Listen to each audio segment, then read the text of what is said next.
back to 40 Pints, where we drink like the booze is free. Today we have on Brian Finestein, CEO of St. Clare's Health. So Brian, welcome. I appreciate you coming on.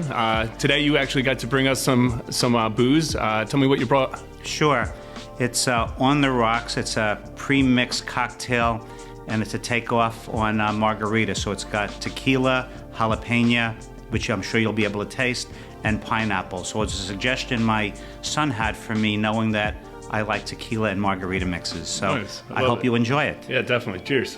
Cheers. Yeah, you can definitely taste the jalapeno in it. I was in Florida last week. We have a office down there in Tampa, and I got to bring the family with me. They had a little vacation. I did a little work, but Thursday and Friday I got to make it to the pool bar, and I had a few margaritas. Very nice. Sometimes I put, the Cajun spice on the rim. That kind of reminds me of this. It's got a little bit of that jalapeno taste to it, so you can definitely taste it. You can skip whatever you want to put in. It is all there. Right, exactly. Yeah, that's cool. So Brian, you're at St. Clare's Health now. Today I wanted to kind of talk a little bit about leadership and the organization, and how it looked when you got there and how it changed. I'm sure a lot of things have changed in the last 12 and 24 months, even more drastically. Absolutely. And so, why don't we start with a little bit about when you come to an organization. I think as a leader, you come to an organization and now they have a new CEO and they just got rid of old leadership, or maybe it was a transition, or however it went. How does that first conversation look to all these employees? Interesting question. So I started in 2015, third week in October. Prime, our parent, had bought it October 1. Okay. So I was actually fulfilling a couple of roles in terms of your question. So number one, we had a new corporate oversight, and we had a new leader. The former CEO decided to take a position elsewhere. Gotcha. No harm, no foul. So my job was to really assess where we were. And the difficult part for us, for St. Clare's, is that it was on the market for a couple of years. Gotcha. So for 2 years, it really wasn't moving, because there was an unknown on who the ultimate owner was going to be. So like evolving, you mean, right? Yes, yeah. Exactly. So when we got there, there were a lot of meetings with the employees, and, I'll probably emphasize several times, but they're really the key to any engagement. So you want to have the employees on your side, and in the case of a hospital, you want the medical staff. Yep. So there were a series of many, many meetings, and they wanted to understand a lot about Prime and a lot about Brian Finestein and what his vision was. And I think what we really wanted to do was first stabilize the organization. So it was in the red for a number of years. So we had to, so to speak, stop the bleeding. And we actually did that in relatively short order. And we also, did it with, I would say, a minimum amount of pain on our employees and our physicians. So, coming in new, you don't want to completely turn the place upside down. Sure. So I think, though, people understood that there was a need for a change. And I rode that to my best ability. So they understood that we needed to turn the place around. And I was fortunate, a very willing population in terms of both, again, the employees as well as the physicians. They knew that we needed a change, so they were willing to follow me. That's awesome. Yeah, I love that. That's got to be tough. I've known in this organization, we've changed a lot of things, but I could only imagine join a new organization, being a newer face, and then bringing in a lot of change. It's got to be a challenge in itself, and messaging and what you say and how you say it has got to be so important. It is, and you go over your notes a number of times, and you ask yourself, is my message getting across? But also, what may be the unintended consequence of what your message is? So you're trying to anticipate the naysayers, and for the most part, I thought we did a nice job. So it wasn't just about me. I was also fortunate that the team that surrounded me was also very supportive, and has been through today. That's awesome. So it doesn't always work out quite so nice, but again, it's a very, very supporting group. So it's so important. I mean, having a team that speaks all the same language and backs you up and says the same thing you do when you're in the room and outside the room is, it's got to be very important, especially with the size of team you have.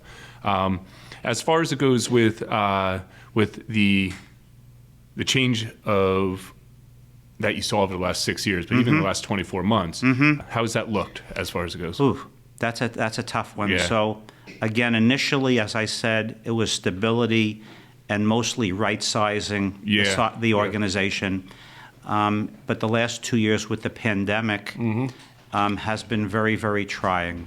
So the biggest issue, besides the COVID virus itself, which I'm not going to minimize, though, is keeping good staffing. Yeah. And that's the challenge, and I expect that's going to be the challenge over the next couple of years as well, as people are leaving healthcare. Yeah. If they're staying in healthcare, they're leaving hospitals. So there's a tremendous void that we're trying to fill. So I have a couple of follow-up questions on that. Let me start though. So that void, right? So how are you going about recruiting, and how do you attract what is a limited talent pool to St. Clare's? Okay. Well, first of all, there is stiff competition. Yeah. So, whether it's agencies or whether it's our competitors that are trying to poach our employees, and I understand it because they're in need too. They're facing this exact same thing that I am. People are even, forget about healthcare. If you go down Main Street of any, there's help wanted signs everywhere. Yep. But for us, what we're doing is we're reaching out to our employees and trying to understand what their needs are, both professionally and personally. So we're trying to come up with some strategies that will engage you, because there are some other things besides money that's very important to you. Oh, yeah. So that's what we're trying to focus on right now. If you could name 2 or 3 of them, what would they be that you find are really important besides the money to your employees? Well, I think benefits are important. Further education is important. I'd say I'd start off there, but who your physician is, and are they part of your network? Interesting. Yep. So people, for the most part, don't want to have to change. Yep. And to the extent that we can keep them on solid ground, personally, I think that would go a long way. Yeah, and I think a lot of leaders can relate to that, of what keeps around the talent and what also attracts them is it's usually very much the same.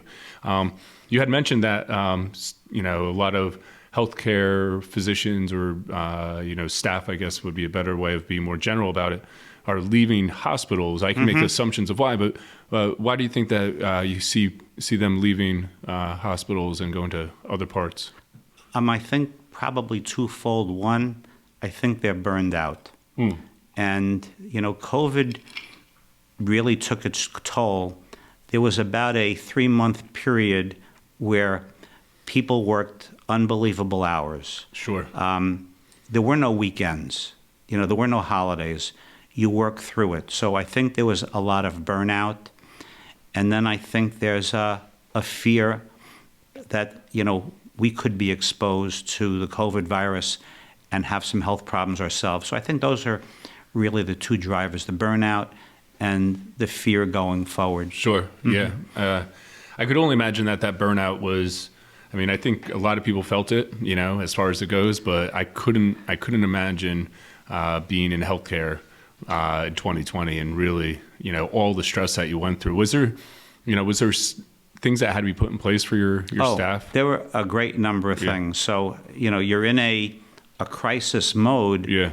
And as the leader, you can't show people that, there's a sense of uncertainty. Yeah. So I literally every day had daily huddles with key department heads, and I had 2-a-day meetings with the medical staff leadership. Yep. So I think you try to create order out of this pandemic chaos that people, were really unprepared for. There's not a book on the shelf that I read in graduate school or policies and procedures. Yeah. Yes, in my career, I've seen fires and floods and electrical outages, but nothing to this magnitude and for a sustained period of time. So I think engaging your key leaders is the key. Yeah. Yeah. I like what you said too, is like not showing the fear, even if you do have it, right? And not showing any of that emotion that you may have that's not, helpful to the organization moving through, well, especially that. I'll tell you what, if I could digress a second, early on, I had about a 3-hour meeting with members of my medical staff. And a few days later, we find out that I think half of them, so let's say there were 15 people in the room, roughly half came down with COVID. Oh my God. So then there's Brian, and he's in the midst of this. And again, it's relatively close quarters, 3 hours in time, no exaggeration. Right. And it's a Wednesday, and I feel fine. And everybody is like looking at me like, what are you going to do? Or they're waiting for me to get sick. Right. So everything wasn't as available. So, and meaning I took the COVID test, but there was a 5-day wait. Yeah. Today I could get the results in 45 minutes. So there's a 5-day wait. What do I do? So part of me was, do I sequester myself in the office? I can be as effective there as I can, elsewhere. Right. I took the position, I need to go home. So I needed to set an example for our employees on what is it you need to do if you're feeling anything or you're suspected of having COVID. Yep. So I go home, and my wife is not upset with me, but she's concerned. Sure. But at any rate, for the 5 days, I sat at my kitchen table. I had the phone. I'm dealing with all of the same issues that I did in the hospital. And then that Sunday, I find out that I don't have COVID. So I'm back at work on Monday. Wow. So, but I felt the need to lead by example. Yeah. And in this case, it meant going home. Yep. As I said, I didn't leave my kitchen table at all for, like a normal workday. And it was at that time, it was basically 8 in the morning, and then 8 p.m. I'd have a physician meeting where we're talking about, what are the challenges in taking care of the patient. So 3 months, very, very trying time. First week, at a personal level, very, very trying. And I'm waking up every morning thinking, I don't have any symptoms. Yeah. When is it going to hit me? Right. And as it ended up, about 9 or so of the 15 people in that room at some point over the week or two came down with COVID. And in addition, it was the person on either side of me that got very, very ill. Wow. So I felt very, very fortunate. It just passed over me and continues to. So it's amazing. It is. Were you lucky enough to date to not? Yes. Wow. I'm careful. Yep. I probably washed my hands more times in the last 2 years as opposed to my entire life. Yeah. So you do try and be careful in large situations with a lot of people. Yeah. I am wearing my mask if I don't avoid it altogether. Yeah. You just don't go out. Yeah. And even with my kids who have their own homes, we're saying hi through a window. Yeah. So we're not taking any chances. And of my kids, my wife and I, the one who's most vulnerable and could have handed it off to everybody else was me. Right. So I felt additional pressure on the personal side to make sure that I was keeping my family safe. Yeah. Yeah.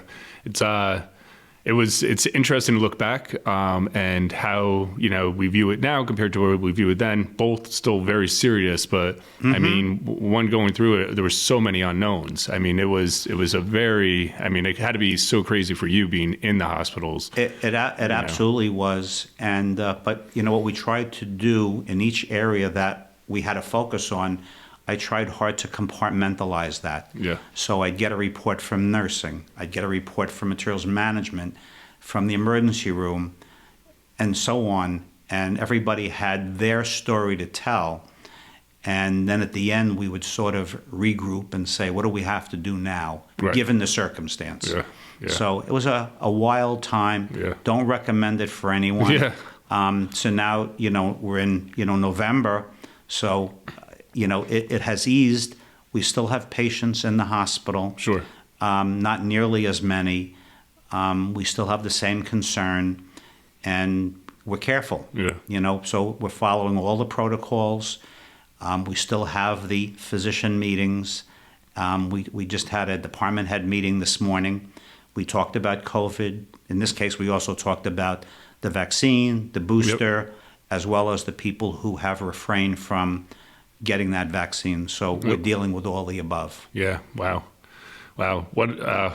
What a trying time, for your industry for sure. That it is. And not to make light of it, but I'm not sure if I consumed more alcohol through my hands or through my mouth over the last 24 months. But I also have been washing my hands and sanitizing like crazy. So. And I think that's to your credit. So I think it's a good habit that I think everybody has gotten into, and the use of the masks. So last year we did not have a flu season. We didn't, right? Yeah. I mean, you could probably count on, a couple of hands on how many we actually saw. Wow. But, people were washing their hands. Yep. They were masked. They were being very, very careful. Yep. So now we are, going through the booster and also the flu shot. So we're going through that. And it's too soon to tell. We'll see how it goes. Yeah.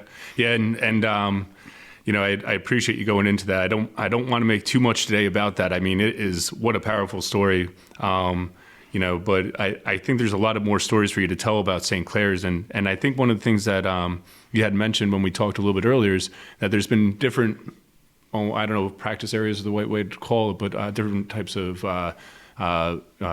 medicines that you have brought to St. Clare's in order to expand and to make this organization turn around. So tell me a little bit about, you come to an organization that's in the red. Yep. And now you have a new company running it. And now you have to tell them, I need you to spend more money, even though, we just started making money. At times you do. But I think, you tell a story and you build a business plan to show that this is an investment that is worth making. Yep. So, yes, we spent the first year or so making sure that we were right size and getting our expenses in order. We also did a nice job of promoting ourselves in the community. So they knew that St. Clare's was here to stay. In the case of Denville and Dover, as acute care hospitals, in Booton as behavioral health. So we're staying, and our owner's Prime is supporting what we're doing. And, they're providing some direction, and I'm working out of the playbook and just making sure that we're on solid ground. And then it becomes looking at the technology, looking at, when I talk about the programs, there are physician leaders that I meet with, and I look for the ones who have a passion for a particular program. Like we got into bariatrics a few years ago, and that physician leader is passionate about that program. And what we did was we listened, we heard what he had in mind, and we built the business plan around his vision, and it has taken off. So we've become a center of excellence. We do a few hundred bariatric cases a year, and it's been a huge success. We do what we call community needs assessments, so we can determine what the community, in fact, does need from a healthcare standpoint. We've seen a lot of, more recently, stroke cases, and time is of the essence. Right. So cases were either being transferred out of St. Clare's or bypassing us altogether. So we've gotten together with a interventional neurology group and a neurosurgical group, and the goal is, let's keep these cases in the community. Yeah. So that the patients want to stay close to home. Oh, sure. So we've been able to do that. Now, while we can't do and be all things to all people, the things that we will do our best to be exceptional. Yeah. So you identified an issue and a Yes. problem that was, not only local to the region, but to, within the organization and, Yes. and a gap that you had, and you identify it. How do you, where do you take it from there as far as building out? What are the key points of that business plan to make sure that investment is sound? Well, I think the first order of business, what resources, well, let me back up. We need to know, what are we talking about? 100 patients a year, 200 patients. So we do have a decent gauge on what we expect in the first year and let's say in years 2 and 3. So assuming we look at that and we also look, what's the potential reimbursement? You got to have, if there's no margin, there's no mission, as they say. But so we've identified what the potential volume could be over a several-year period, what the reimbursement may be, and then what are the resources? So is it more people? Sure. Is it technology? Is it space? If it's space, what was the cost to renovate it so that it meets the needs of that program? We put that together, and I present that to our corporate leaders, and I've been fortunate they've supported our plan. Wow. So you looked at recruiting and keeping your talent, and of course, right sizing had to be part of that. And I won't go into the pains of that because I know what goes into that. Of course, you looked into different growth areas. Mm-hmm. So how do you establish a culture within such a large organization? Is that something you guys focus on? Or Absolutely. So how does that look for 35 people, it's a little bit easier. That's true. But you have hundreds, thousands of, how many? Over 2,000 employees. 2,000 employees. So how do you establish a culture in such a large organization? Well, I think it's about visibility and sharing your vision. So on the sharing your vision part, I meet with the medical staff leadership, I meet with the administrative leadership, and we encourage that information to get shared with your respective areas under your responsibility.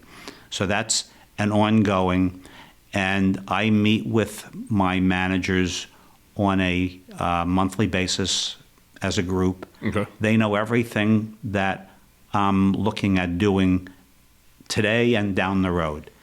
I have a monthly meeting with my medical leadership. Sure. I also have a smaller group of medical leaders that I meet with weekly. And again, I'm sharing what that vision is, and I ask for that feedback. So Gotcha. there's a general understanding of where we're going. Yep. And I mentioned earlier about the interventional neurology. I've been talking to my managers, I've been talking to the medical staff leaders for a year. Right. So they know it's coming. Right. And the deal is this, though. Whatever I bring in, you have to deliver. Right. The others. So, we get work groups together, and they're working on how it affects them. Right. And they strive to do it exceedingly well also. Yep. And is part of their job to report up to you any struggles or issues or challenges, especially, through a crisis like this, but just with, I'm sure in general, it could be times where people are being overworked or, and burnout could be an issue just besides this dark crisis. But how do you have, so it sounds like there's a reporting down structure. How do you have people report up to you? We do have an open door, but, every department director or manager has a senior leader that, they report to. And we talk about the topics, we talk about the challenges. Yep. And we work hard at trying to overcome what those shortcomings are. Yep. So whether it's staffing, the need for different equipment, Yep. They're all open for discussion. So we try hard to communicate what the needs are, and we make ourselves available. Yep. The leaders round, including myself, throughout the hospital on a regular basis. So it's not unusual for a nurse on Urban 2 to say, we could use this. So, it's a point of discussion. I met today with my Department of Security, and they were telling me about some of their needs. So I think it's that open communication, and I like being available to the staff. I think they feel comfortable.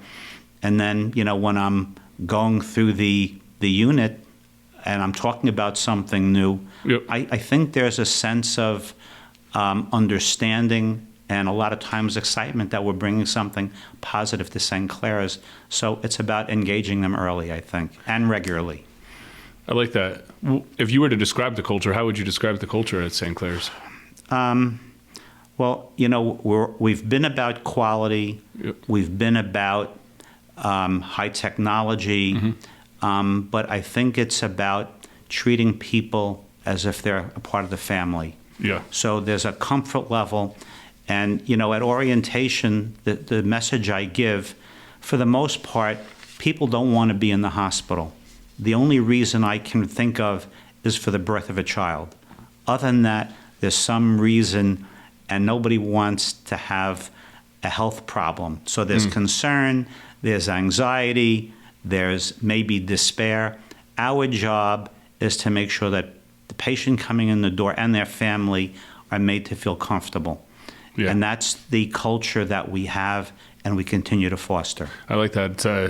I'd imagine, especially in healthcare, that compassion has got to be, as you're saying, has got to be one of the biggest parts of the biggest. Yeah, people wanting to come back, people, right? Because you can teach the skill, you can't teach the attitude, and you have to have one of compassion. Yep. And I think we have that. I wish I could take credit.